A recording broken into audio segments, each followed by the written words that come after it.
de la semaine, la paracha de Vaïra, afin d'essayer de définir ensemble quel est le sentiment de Avraham Avinu au moment où il va avoir la décision apparemment douloureuse, a priori délicate, de renvoyer Ishmaël. N'est-ce pas?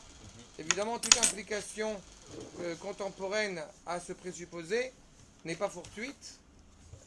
Et comme on dit, Amevin, Yavin. N'est-ce pas?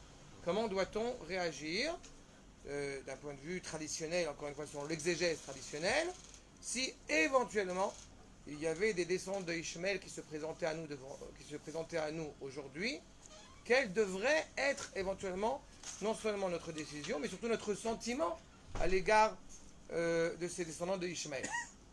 Et je répète, Amevin, Yavin. Nous dit Makor numéro 1, Vaïra Adavar me'od bene Avraham alodot beno.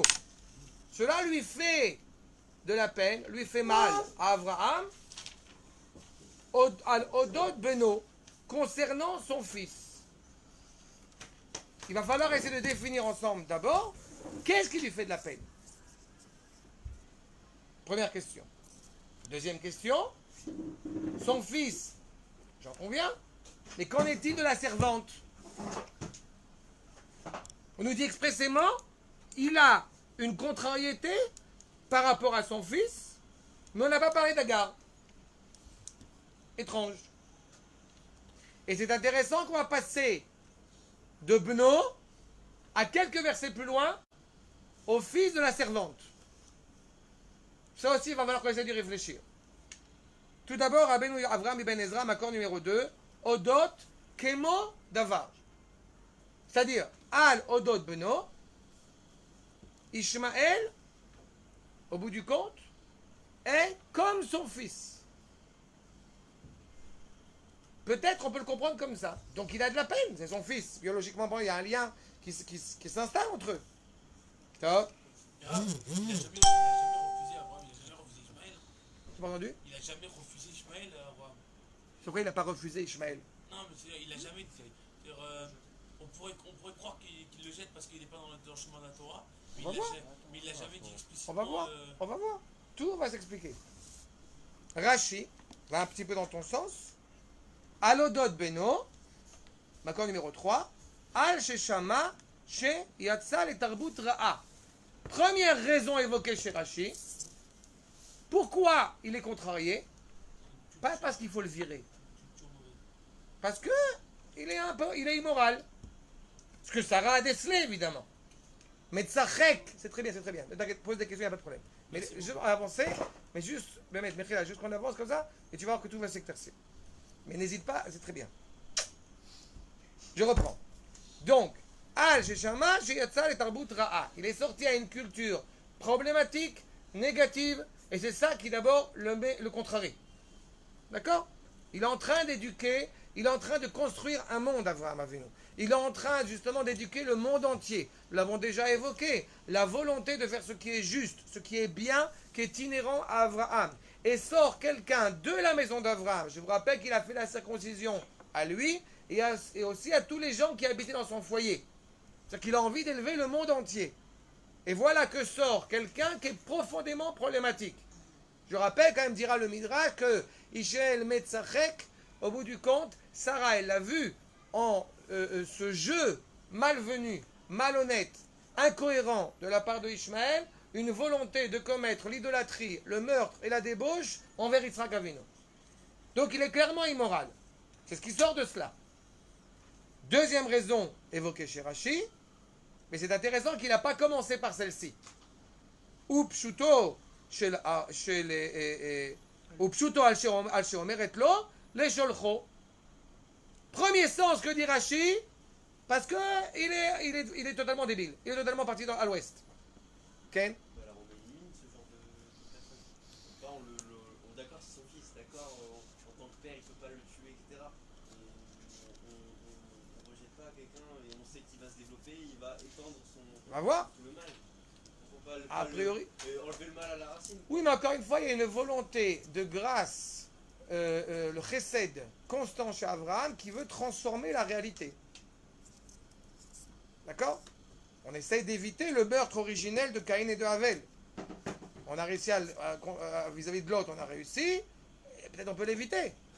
Là, la deuxième raison qui est invoquée, dit c'est le sens obvi du verset, l'idée de le renvoyer me pose un problème. Mais qu'est-ce qui lui pose un problème? Quand il faut, vous voyez comment est-ce qu'on lit le texte. On peut lire, ça me pose un problème parce que j'ai un sentimentalisme à l'égard d'Ishmaël qui fait que ça me gêne. Ou peut-être il y a une autre forme, il y a une autre manière de saisir cela. Qu'est-ce qui le gêne? Avançons. Le Or HaChaim HaKadosh nous dit Pérouche, Leval yitze letarbut ra'a veishtakia be'emunot ra'ot betzeto mi beit aviv. Ça va être encore pire. S'il sort de la maison de son père, il va être encore pire au niveau de la culture puisqu'il sera éloigné de la maison du père, du Beth Midrash qu'a construit Avraham Avinu. Vesov kol sof ou bnou. Ce qui est absolument terrible. Dès que Chas v'chaïla, le fils de la famille, il a décidé, l'Avdil, de quitter le chemin de la Torah, il est préférable de garder un contact avec lui, sinon tu ne sais pas où ça va amener. Achav, Rabbeinu Bachye, accord numéro 5. Ve'amar, alodot beno, gila bezema alato shel Avraham. On comprend la grandeur d'Avraham Avinu. Il est prêt à voir Ishmaël chez lui parce qu'il a confiance dans la force pédagogique, dans la capacité éducative d'Avraham. Qu'en est-il de Hagar? On s'en fout. C'est ça qui est très intéressant. Il dit la suite, Rabbeinu Bachye, Shelo ukshalo al cheshek apilegesh. Ça l'a pas gêné sur Hagar de la virer. Aval, rak alodot beno, כאילו אמרה לגרש הפילגש לבדה, לא היה קשה בעיניו. Si Sarah lui avait dit, il faut renvoyer cette princesse égyptienne chez elle, ça n'aurait pas posé de problème. Mais comme il faut renvoyer Ishmaël, ça lui pose un problème. עד כאן בסדר? עכשיו, le fond du problème, c'est que ce n'est pas de renvoyer Ishmaël qui lui pose problème. Ce qui lui pose problème, je le dis tout de suite, c'est la problématique morale qui en découle. Est-ce que renvoyer Ishmaël, c'est quelque chose de bien? Pas est-ce que ça me gêne personnellement. Est-ce que renvoyer Ishmaël est quelque chose qui n'est pas immoral? Par rapport à quoi? Par rapport à Akadosh Baruch Hu, par rapport au bien, par rapport à l'idée même de ce qu'Akadosh Baruch Hu attend de moi dans ce monde. Le Or HaChaim HaKadosh, accord numéro 6. Od irtse, alodot beno asher yechasa ota, oto Sarah להגר, כאומר האמת, כאומר האמה ואת בנה, בן האמה. הרי Sarah, elle va insister sur le fait que cette femme est son fils. D'accord? Sarah, elle va insister sur le postulat de ne pas appeler Ishmaël ton fils, en parlant d'Abraham, mais la servante est son fils. C'est-à-dire qu'elle coupe le lien éventuel qui peut exister entre Abraham et Ishmaël. Uba Akadosh Baruch Hu. Et voilà que Akadosh Baruch Hu s'adresse à Abraham. Ve'itzik divrei Sarah. Tu penses que c'est immoral de renvoyer Ishmaël? Ton vrai problème c'est ça? Sache que ta femme a la raison. Écoute, Shma Bekola Sarah. Ok. J'ai pas entendu? Parce que Hagar, d'abord, elle n'a pas su respecter à la juste mesure Sarah et Méno. D'accord? Elle a un comportement qui était inapproprié. Prenons un autre exemple, Avdil, comme on dit Alpha Avdalot. Bila et Zilpa. À partir du moment où ce sont les servantes de Rachel et de Léa, elles connaissent leur statut, elles connaissent leur rôle et elles l'acceptent. D'accord? Nous avons 4 matriarches, pas 6. Une partie des enfants de Rachel et de Léa, biologiquement parlant, ne sont pas de Rachel et de Léa. Et pas une seule seconde, on se réfère aux enfants de Bila et de Zilpa. N'est-ce pas? l'ai expliqué à l'instant. Biologiquement parlant, on sait qu'il les a enfantés. Mais tu vois bien qu'on parle des fils de Rachel et des fils de Léa. On ne dit pas autre chose. Ça veut dire qu'elles ont accepté leur statut de servante. Si Agar avait reconnu son statut et qu'elle n'avait pas fait preuve de zèle déplacé, qu'elle n'avait pas fait preuve de mépris à l'égard de Sarah et Menou, il est tout à fait envisageable que Ishmaël aurait pu devenir notre frère, notre second frère. D'accord? Mais le comportement de Agar et qui plus est de Ishmaël a fait qu'il n'y avait pas d'autre choix que de les renvoyer. Pédagogue étant Abraham, peut-être il y a une autre solution. Akash Borou lui dit, écoute, ta femme, elle a raison. C'est moralement juste ce qu'elle préconise. À partir de ce moment-là, il n'y a plus de Vayara Bene Abraham. Il n'a plus de problème. Akash Borou a dit que ma femme, elle a raison. Il a dit que c'est juste de renvoyer. Renvoyons-les. Le plus vite possible sera le mieux. Il va se lever de bon matin, il leur donne un bout de pain et une gourde, cassez-vous. Quand Ketura, la troisième femme d'Abraham, qui s'en va vers la terre d'Extrême-Orient, Akadosh Borou la comble de cadeaux. Abraham la comble de cadeaux. Donc s'il y avait eu un problème moral, ou une sorte de mauvaise conscience, il leur aurait donné quelque chose, non. Un bout de pain, de l'eau, allez. Comme on dit, sans faire de relation évidemment avec le monde moderne. À la mort de Sarah, Agar, elle n'est pas revenue. Ils ne se sont pas revenus ensemble. C'est un marloquet. Est-ce que Agar, c'est Ketura, ou Ketura, c'est une troisième femme? C'est ça? Marloquet entre le grand-père et le petit-fils. Le grand-père, Rashi, le petit-fils, Rashbam. C'est ça? Achab. Et je poursuis. Donc, Akash Borou, ve'itzdik divrei Sarah, ve'amarlo, kol asher vechule tomar Sarah, shma bekola. Ve'al tarshov oto bincha, et ne pense pas que c'est ton fils. Ve'omro ala na'ar, et Akar lo shem bno, il lui a enlevé la sémantique d'être son fils. Retiens l'idée qu'au bout du compte, Ishmaël, au bout du compte, n'est pas ton fils. Il est effectivement une descendance biologique, c'est ton fils, au bout du compte. Non, d'abord il le chante, c'est le fils de la servante. Ensuite, on l'a vu dans la Kedat Yitzhak, Ki be Yitzhak ikare lecha zera. Seul Yitzhak est ta descendance. D'accord? C'est-à-dire qu'au bout du compte, si Ishmaël peut avoir le loisir de recevoir une bénédiction, c'est uniquement grâce à toi. Toi, Avraham. Ve'amarlo, Ki be Yitzhak ikare lecha zera.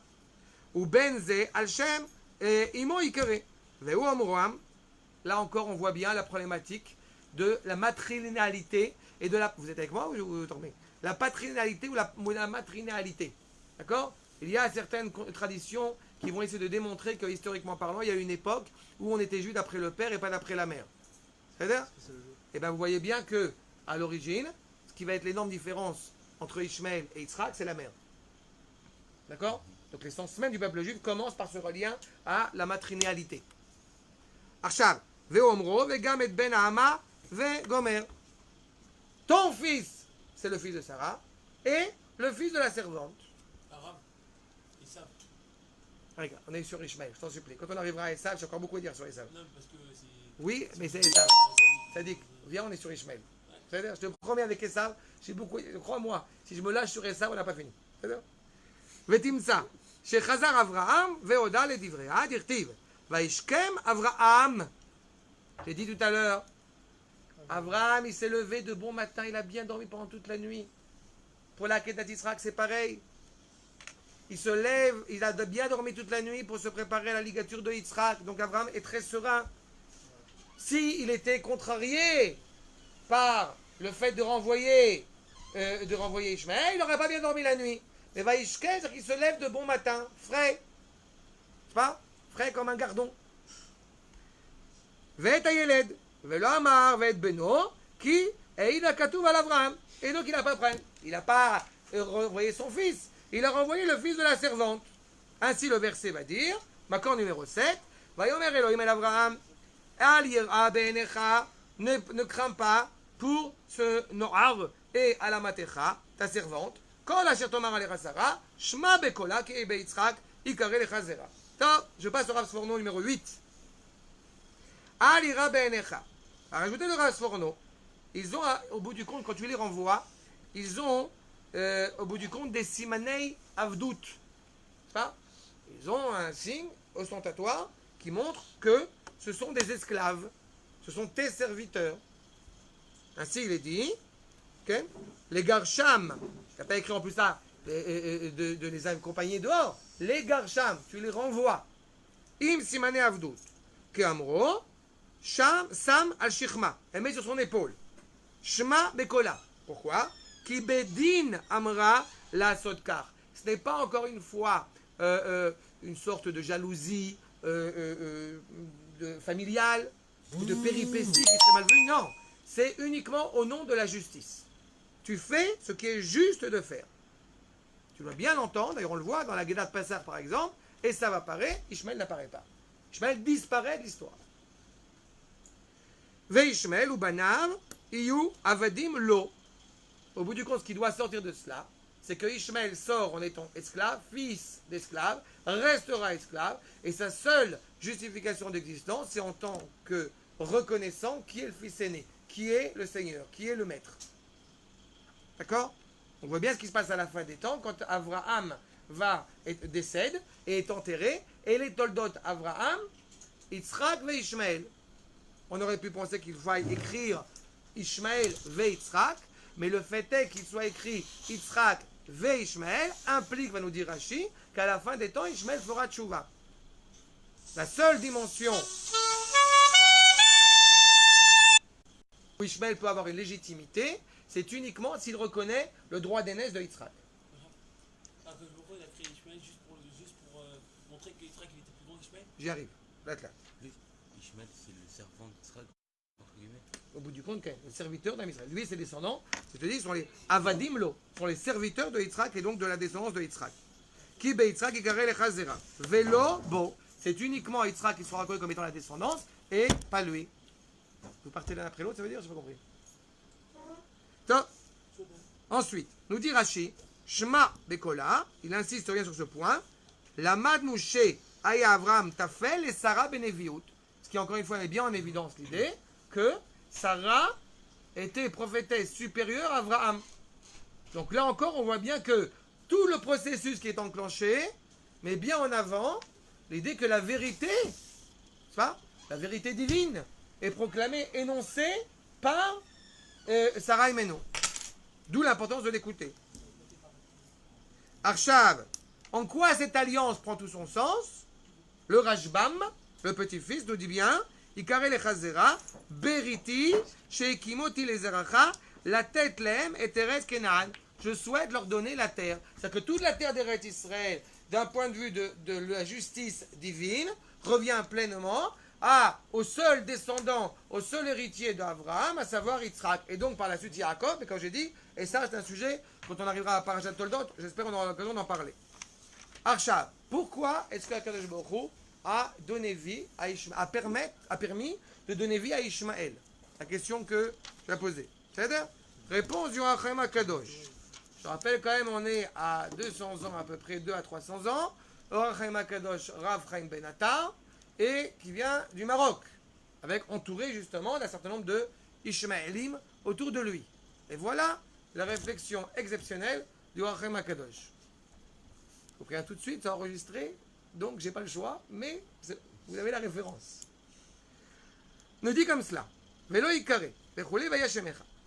Nous dit dans le Midrash Rabbah, Amrou, Veze Leshonam, Vayomer Avram, Henli, Amar Rabbi Shmuel Bar Yitzhak, donc ainsi va dire Rabbi Shmuel Bar Yitzhak, Hamazal Docheni. On sait très bien que Akadosh Baruch Hu va dire Abet Shemaïma, il élève Avraham au-dessus du ciel, n'est-ce pas? Littéralement au-dessus des étoiles. C'est-à-dire qu'au bout du compte, selon les règles de l'ordre de la nature, Avraham n'aurait pas dû avoir de fils. Et justement, Abet, il y aura le Malbim, mais Abit, c'est regarder du haut vers le bas. Dépasse l'ordre des étoiles et voit que tu auras malgré tout un fils. D'accord? Qui est donc évidemment Yitzhak. Ve'amar li Avraham, en ata molid, et amar lo HaKadosh Baruch Hu, kedvarecha Avraham, eino molid. Avraham molid. Avraham ne peut pas enfanter, alors qu'Avraham va enfanter. Sarai lo yalda, Sarah teled. Quand Bzana. Alors, vous n'avez pas une question à poser? Ishmael, il est fils de Abraham. Oh, alors il est écrit qu'Avraham ne peut pas enfanter. Alors la question est tout à fait judicieuse. Mais Avraham, il a enfanté Ishmaël. Donc pourquoi tu dis qu'Avraham ne peut pas enfanter? C'est pas son fils. Ah bon? On parle d'un sadique. Quand on dit enfanter, c'est enfanter Là, c'est Olid. Il n'y a pas écrit autre chose. Quand on dit enfanter, c'est enfanter le futur du peuple d'Israël. Le futur du peuple d'Israël, c'est pas Ishmaël. Oui, c'est Mais c'est d'ailleurs. Oui, mais il a enfanté comme quelque chose. C'est pas enfanté Il a enfanté physiquement, avec Sarah, non. Mais c'est mais là, c'est Olid. Olive. C'est Ben Nahama, c'est pas. C'est, on a vu, un Nahar. Comme vous avez dit biologiquement, mais dans le Ah oui. fond des fonds, il y a. Oui, mais a priori, ce qui sort de cela, je reste sur ce qu'il dit. Ken? En fait, comme il n'y avait pas le hé sur Abraham, J'ai pas entendu? quand c'était Abraham, il a enfanté Ishmaël, il n'y avait pas le hé de Dieu. Il a dit Avraham ne peut pas enfanter. Oui, mais il a enfanté Ishmaël. Mais c'est là, mais donc qu'est-ce que c'est Ishmaël? Ah non, C'est pas son Ishmaël, fils, c'est il le parle Nahar. avec l'accord de Dieu. Il a enfanté physiquement. Olid, c'est enfanté. Il a enfanté physiquement quelque C'est chose. Ben Nahama. C'est pas. On a dit Ben Nahama au bout du compte, c'est pas sortir. Ah ben il a enfanté, on va dire qu'il a pas enfanté. Non, mais il a pas. Non, avec Sarah, peut-être. C'est là. Mais il a dit Avraham ne peut pas enfanter. Avraham peut enfanter. Sarah ne peut pas enfanter. Sarah peut enfanter. C'est vrai. Écoutez bien ce que va dire le Rachem Akadosh. C'est pas je vous dis, c'est exceptionnel. Caché à Rematzinu Sheyalad Avraham et Ishmael. Tu vois qu'il pose la question? Mais il a donné un enfant. Kodem Shenikrashmo Avraham. Otzer Ladat Omro. Sarah lo Yalda. Nidrashti Lelo Shalu. Sharelo Ta'an et Avraham. Et c'est pas Sarah qui a posé la question, c'est Avraham qui a posé la question. Donc pourquoi tu imputes ça à Avraham? L'eau. Quelle question? La question de savoir pourquoi j'ai pas d'enfant, j'ai bien vu que j'ai pas d'enfant. Selon les règles de la nature, je ne peux pas avoir d'enfant. C'est Abraham. C'est Avraham qui a posé la question. Pourquoi tu dis, pourquoi est-ce qu'Akadosh Baruch Hu, il répond? Avraham n'a pas d'enfant, mais sache qu'Avraham, il aura des enfants. Sarah, il n'a pas d'enfant, mais Sarah a des enfants. Sarah, elle n'a pas posé la question à Akadosh Baruch Hu. Lo ayalo le'ashiv, elle a Avraham. Il aurait pu simplement se contenter de répondre à Avraham, puisque c'est lui qui pose la question. Qui Sarai, mi iskira. Sarai n'a pas du tout été invoqué. Venire liot, sheikar banim shel Avraham, em asher tolid lo Sarah. L'essentiel, et ça j'ai entendu des gens qui ont évoqué ça, l'essentiel effectivement de la descendance d'Israël, du couple qui va enfanter des enfants, c'est effectivement Sarah et Avraham. Mais alors qu'est-ce que Ishmaël? Va nous dire le Rav Orachem Kadosh, on est au Maroc. Qui beItzrak v'Avraham etc. Avraham Shalom Yada ze beruach hakodesh. Qui Ishmael eino ela birurei psolato shel Yitzhak. Avraham, il arrive de l'étranger. C'est-à-dire, il y a des détritus. Il y a l'impureté dont il faut se libérer totalement. C'est-à-dire, un juif, par exemple, arrive de France. C'est un exemple théorique. D'accord? Et il a des idées dans sa tête sur ce qu'il pense être la Torah. Et alors arrive l'extrémiste fanatique David Benita, qui est en train de lui dire il faut commencer à nettoyer à l'intérieur et te désintoxiquer de la culture occidentale. Adkan, c'est ça? Qu'est-ce que fait Avraham quand il arrive en Israël et qu'il va donner enfant à Ishmaël? Ishmaël, psolet. C'est le détritus dont il faut se libérer avant de mettre au monde Yitzhak. Je vous ai dit que c'était on y va. C'est une transition. Faut enlever la... Ok. Alors pourquoi les Israéliens, quand ils ont été en esclavage, ils n'ont pas eu besoin de faire justement cette écriture? D'abord, il y a eu malheureusement une mutation naturelle terrible. Et que je te rappelle, il y a seulement 4/5 du peuple, il y a seulement 1/5 du peuple qui est sorti. Oui, et le 1/5 qui est sorti, il n'a pas eu besoin de faire cette écriture quand même. Il a un processus qui a été naturel parce qu'encore une fois, je n'ai pas parlé, il y a deux choses qui sont importantes. La première, c'est que je ne suis pas en train de parler du mérite dès que le peuple juif est né. Tant que le peuple juif n'est pas né, d'accord, il y a un danger. Dès qu'Avraham, Yitzhak et Yaakov, et surtout Yaakov, sont arrivés, ça y est. D'accord? Ça, je vous rappelle évidemment le référent. Quand Yaakov Avinu arrive en Égypte, et à la fin de sa vie est très inquiet, y aura-t-il de nouveau des mutations comme il y a eu entre Yitzhak et Ishmael ou entre Yaakov et Esav? Et il se demande devant les enfants qui sont autour de lui dans le lit, et la réponse des enfants, Shema Israël Saba, Hashem Eloheinu, Hashem Echad. C'est pas? C'est vrai, vous me dérangez. Les enfants répondent à Yaakov, à Kashbohu, et un autour de nous. Et réponse de Yaakov Avinu, en réaction à cela, Baruch Shem Kevod Malchuto Lamed. Son royaume désormais est unifié. Il n'y a plus de transition, il n'y a plus de mutation identitaire à partir des enfants de Yaakov. D'accord? Mais pour l'instant, c'est nécessaire.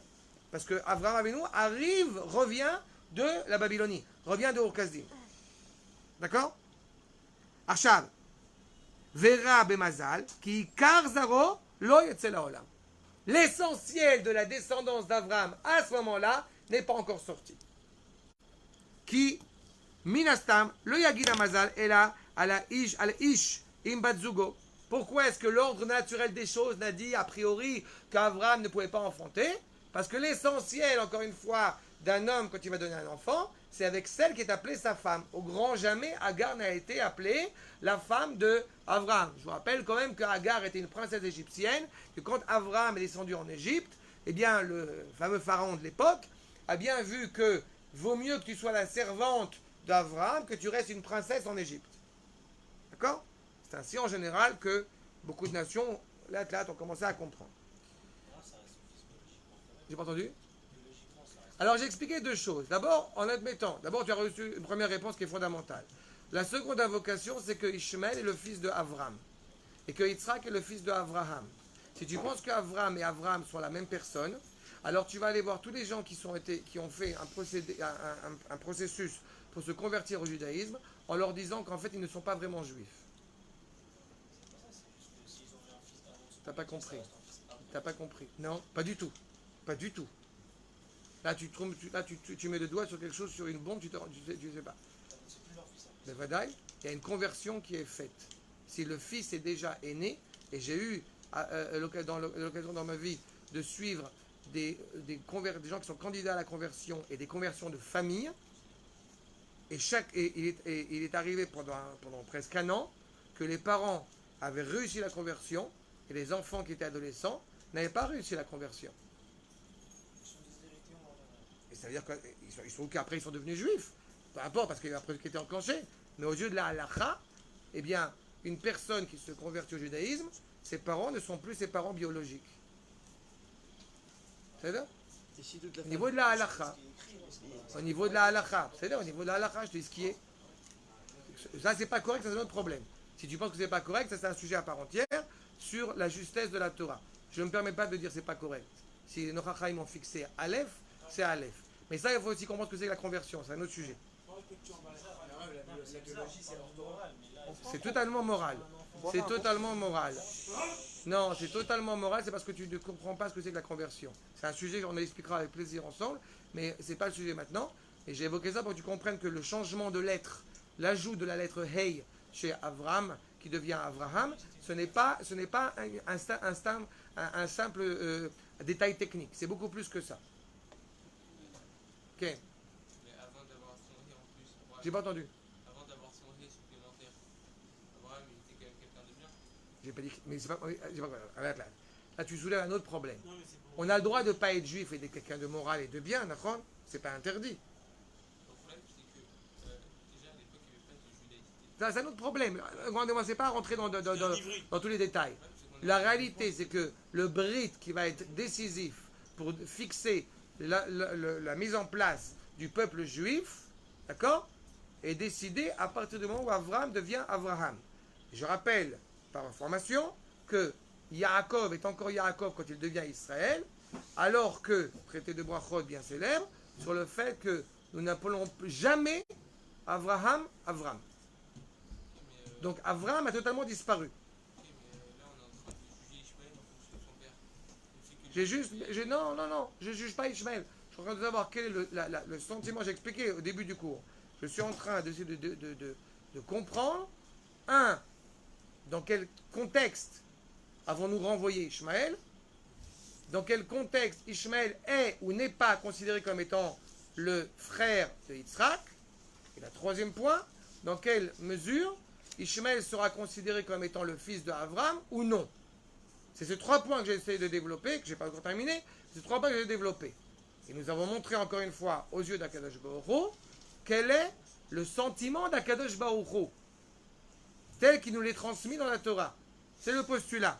Donc parler de correction ou d'incorrection de fils biologique ou pas fils biologique, aux yeux d'Akadosh Baruch Hu, Ishmaël est désormais pas l'héritier. Il n'est désormais, s'il avait pu l'être avant, éventuellement, il est clairement défini que Ishmaël n'est pas le descendant d'Abraham. Il a la possibilité d'être reconnu comme tel à une seule condition, qui est le droit d'aînesse de Yitzhak, la reconnaissance morale de la famille hébraïque. C'est uniquement à ce moment-là qu'il a le droit de cohabiter avec Israël. D'accord? C'est ainsi que la Torah le décrit, ce qui est tout à fait logique entre parenthèses. Achab, je poursuis. L'édat Ishmael, donc je reprends. Avram eino molid qui l'édat Ishmael, eino lida. Nous dit le Rachem Akadosh, l'enfantement de Ishmael n'est pas considéré comme étant un enfantement. Dans le terme traditionnel, quand on parle de toladot, ça n'a jamais voulu dire les enfantements, c'est les engendrements. Qu'est-ce qui fait avancer l'histoire? Encore une fois, la Torah n'est pas un livre d'histoire. Et on peut livrer comment arriver avec succès au projet divin. D'accord? Donc cela il nous est décrit clairement.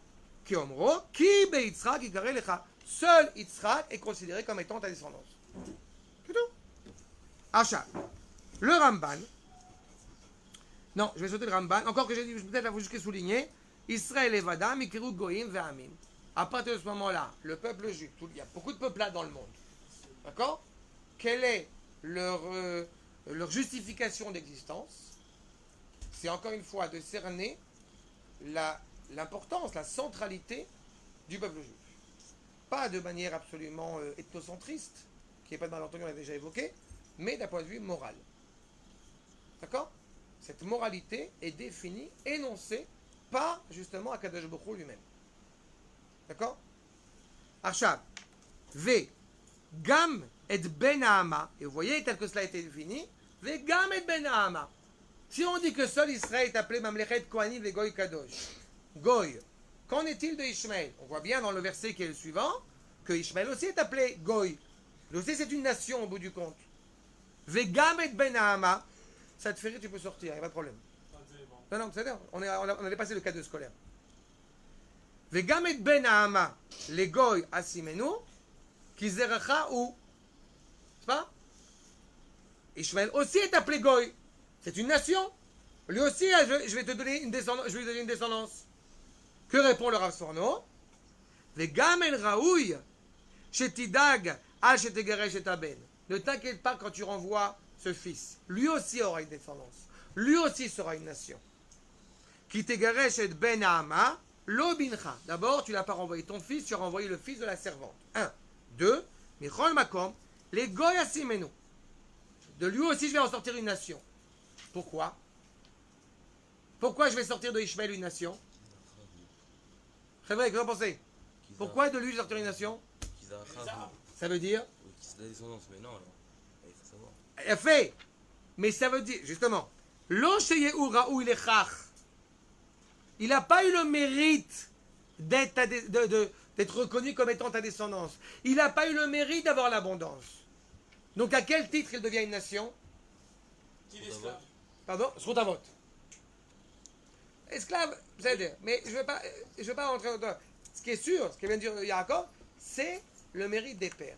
C'est-à-dire, comme c'est toi, Avram, qui lui a encore insufflé ce souffle de vie, eh bien, il peut avoir, il ne l'a pas mérité, mais il peut bénéficier d'une certaine forme d'abondance et de bénédiction et de nation par ton biais à toi. Ouais, mais Rav, quand vous dites ça, c'est qu'on est au même piédestal que lui. Non. Que nous aussi, on est sous ta vote. Bien fait. Accord numéro 15. On va voir si effectivement notre Rav Sforno est d'accord avec toi. Et c'est là que je vois que tu n'as pas encore saisi le point final à cela, qui est Shamar Aberit ou Meshalem et Sonar, etc.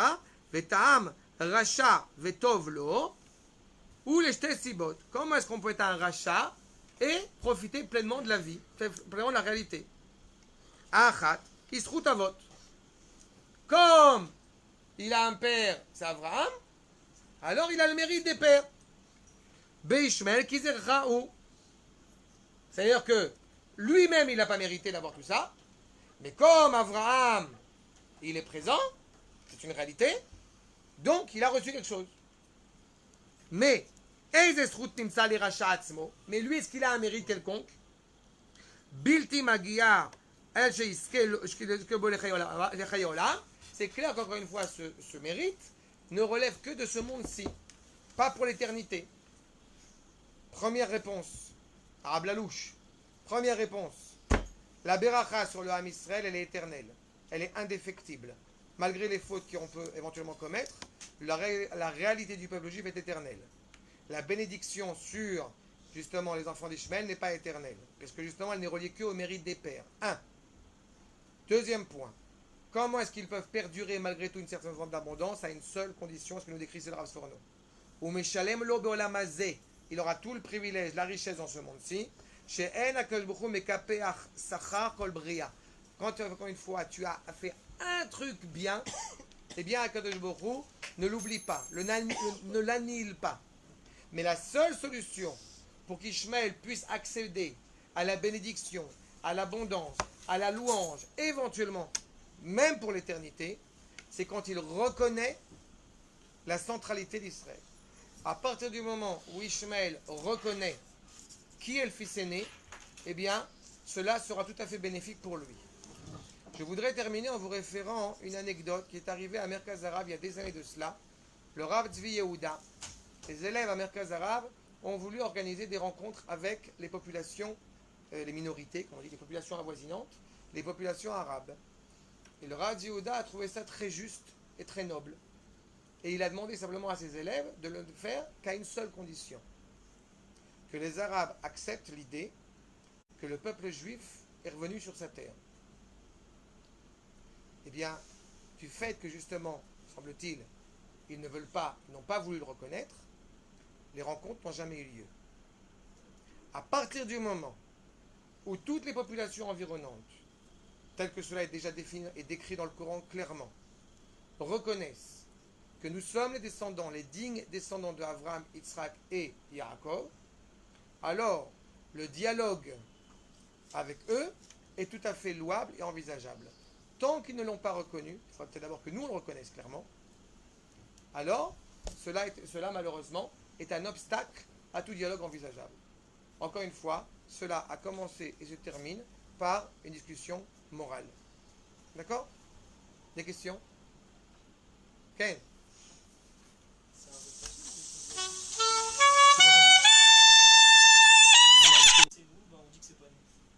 Alors, d'abord, il y a deux fautes essentielles qui sont, je l'ai déjà évoqué, qui sont reliées au peuple juif.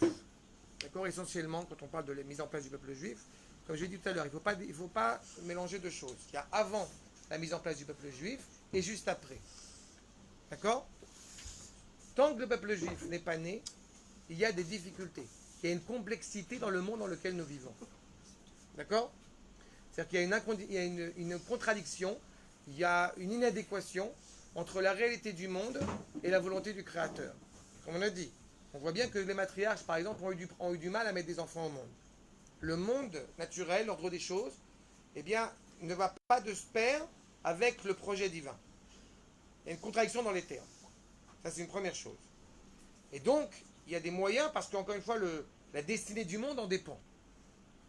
Le second point, c'est qu'il y a des fautes qui sont reliées au peuple juif, et il faut chercher pourquoi, justement, ces fautes ont eu lieu. C'est un sujet à part entière, mais c'est quand le peuple juif existe. Pour l'instant, le peuple juif n'est pas encore mis en place. Ça, c'est un.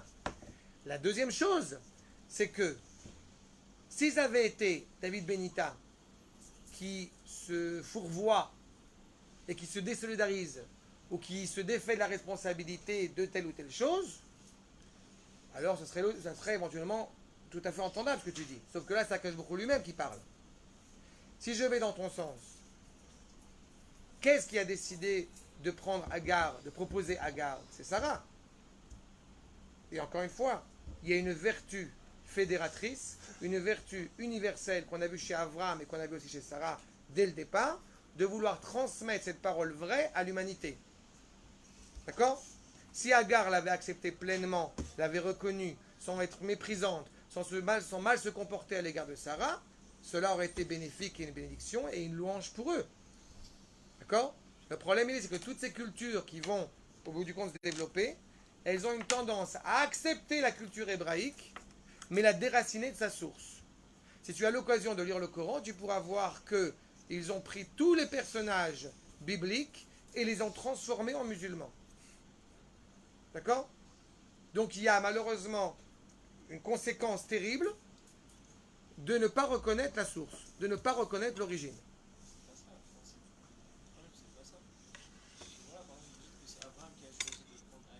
Non, j'ai dit que Sarah a proposé à Abraham de prendre sa servante, mais qu'elle reste servante, qu'elle ne devienne pas sa femme.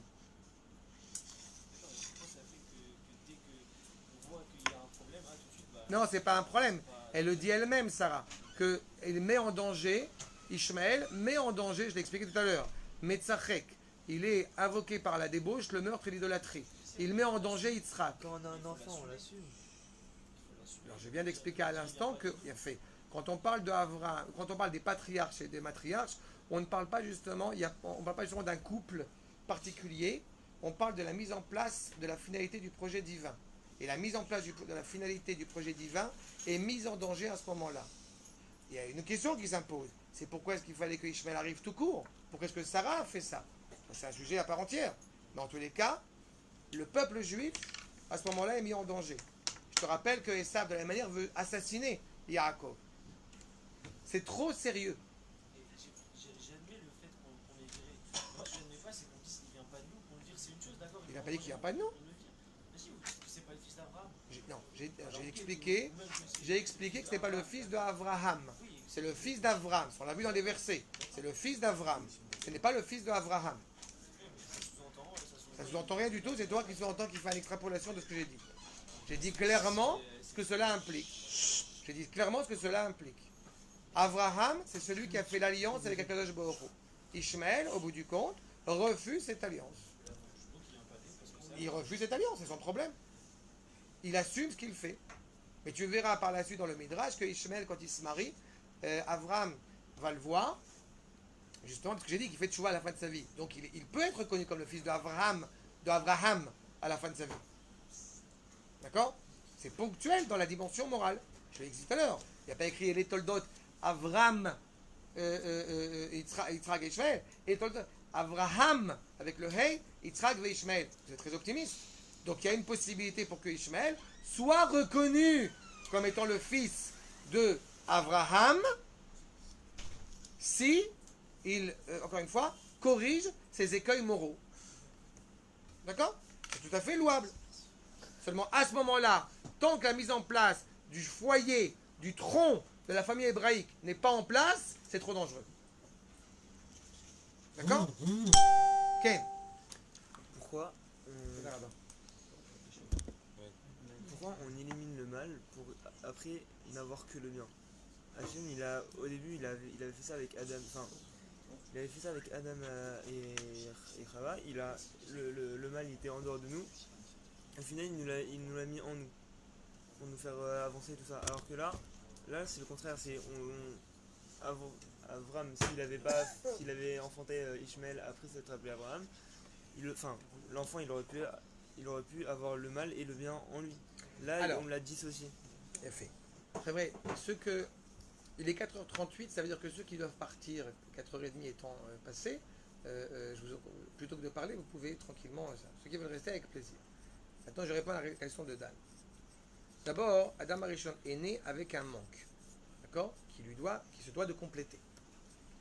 À partir du moment où nos patriarches, la mise en place de nos patriarches, peuvent élaborer la charte morale définie par Akadosh Baruch Hu, nos patriarches et nos matriarches doivent avoir clairement le libre arbitre. D'accord? Donc, partant de ce postulat, Akadosh Baruch Hu ne peut pas justement imposer. Il ne souhaite pas imposer. Je le dis souvent, Akadosh Baruch Hu ne souhaite pas un serviteur, il souhaite un associé. D'accord? Si jamais ça avait été imposé sans avoir cette possibilité de liberté, de libre arbitre, de mettre en place les différents processus du monde, et son inspiration, ses engendrements justement, alors ça aurait été très dangereux pour l'humanité, pas que pour la famille hébraïque, ça aurait été très dangereux pour le monde entier. Il se trouve que Abraham, aujourd'hui on le voit rétroactivement, toutes les questions que vous posez, ou qu'a posé tout à l'heure Zecharia, c'est Zacharie, c'est en référence, encore une fois, à nous, lecteurs de la Torah aujourd'hui. Mais quand Abraham agit comme il agit, il veut, encore une fois, aux yeux de l'humanité, ce qui est assez impressionnant et assez noble, il veut agir aux yeux de l'humanité en faisant exclusivement le bien. D'accord? Et pour lui, justement, Ishmaël se comporte mal, mais d'abord, je vais l'éduquer, je vais arriver à le corriger. Encore une fois, animé par cette volonté d'éduquer. Mais Sarah, elle a vu à l'intérieur de Ishmaël, à ce moment-là, ce qu'Abraham n'avait pas vu. D'accord? Encore une fois, on peut être très ouvert, on peut accepter le monde entier, on peut être cordial, et on a le devoir d'être cordial. Tout à l'heure, je ne sais plus qui c'est qui me demandait, mais avant qu'Abraham devienne Abraham, il était quelqu'un de bien. J'ai jamais dit le contraire. On peut être quelqu'un qui ne fait pas partie de l'alliance au sens hébraïque du terme, et quelqu'un de tout à fait correct, cordial et moral. C'est pas ça le problème. Le problème, c'est que dans la responsabilité que j'ai vis-à-vis d'autrui, vis-à-vis du monde, où sont inscrites mes valeurs. Quand Abraham, Yitzhak et Yaakov vont agir, ils agissent essentiellement pour le reste de l'humanité. Ils font un acte individuel qui en fait a des répercussions à l'échelle du monde entier. Ce qui se rappelle, j'avais évoqué la dernière fois quand Abraham a dit Achoti At, qui est a priori une expression, voilà, tu es ma sœur en disant à Sarah. Mais en fait, ce que vous nous enseignez les Chachamim, c'est que la volonté d'Abraham, c'était justement d'enseigner au monde entier comment est-ce qu'un homme doit se comporter avec sa femme. Ce qui n'était pas du tout évident dans le monde entier à ce moment-là. Donc ce qui va importer énormément Abraham de la même manière à ce moment-là, c'est est-ce qu'en renvoyant Ishmaël, est-ce que je commets un acte moral? Zacharie me posait la question de c'est mon fils ou c'est pas mon fils? Aux yeux d'Abraham, Ishmaël est désormais, encore une fois, plus reconnu comme étant la descendance d'Abraham. Si ça avait été David Benita, encore une fois, si la morale, elle est humaine, alors elle est muable. Et dans ce cas-là, je prends des décisions qui s'imposent, je décide qu'un jour c'est moral, le lendemain c'est pas moral. Sauf que ce n'est pas David Benita qui a dit ça, c'est Akadosh Baruch Hu lui-même. Et pourquoi, si c'est défini et décelé et énoncé par Akadosh Baruch Hu, ça devient obligatoirement moral? Parce que justement, la parole transmise par Akadosh Baruch Hu, elle est immuable et éternelle. Donc, par conséquent, c'est obligatoirement, inévitablement moral.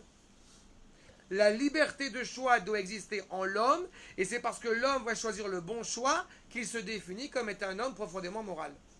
Et en quoi d'enlever toute l'impureté, ça laisse le choix à Israël? Tant que le peuple juif n'est pas né. Je répète. J'ai pas compris.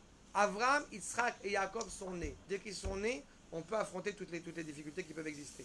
Le peuple juif va perdurer. Mais ça veut dire quoi? Ça veut dire qu'Abraham, Isaac et Jacob, ils ont pas de difficultés.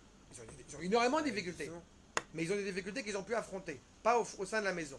Il faut construire une maison solide pour après construire le reste du monde. Tu ne veux pas construire le reste du monde sans avoir une maison stable. Abraham, Sarah et Yitzhak sont la stabilité. Il faut qu'il y ait cette maison stable. Il faut que tu puisses transmettre ces valeurs. Encore une fois, c'est un danger, c'est un défi qui est lancé. Dès qu'Abraham, Yitzhak et Yaakov, et donc le peuple juif sont arrivés, ça y est. On a le noyau. Maintenant, la racine, elle est là, donc l'arbre peut se développer. Mais à ce moment-là, il n'y a pas encore de noyau. Et du coup, c'est pas Abraham, Isaac et Jacob qui ont fait le peuple juif, c'est Hachem qui a fait ça, et après, nous, on est descendus. Et alors, tu penses autrement? Akadosh Baruch Hu oriente l'histoire, mais il s'avère que le défi est lancé à l'homme s'il est digne de faire partie de cette histoire ou non. Je répéterai jamais assez que Abraham s'est révélé comme étant réellement Abraham, que Yitzhak s'est révélé comme étant Yitzhak, que Yaakov s'est révélé comme étant Yaakov. Donc tout va bien dans le meilleur des mondes. Mais ça aurait pu échouer. D'accord? C'est clair? Shabbat Shalom. Shabbat Shalom.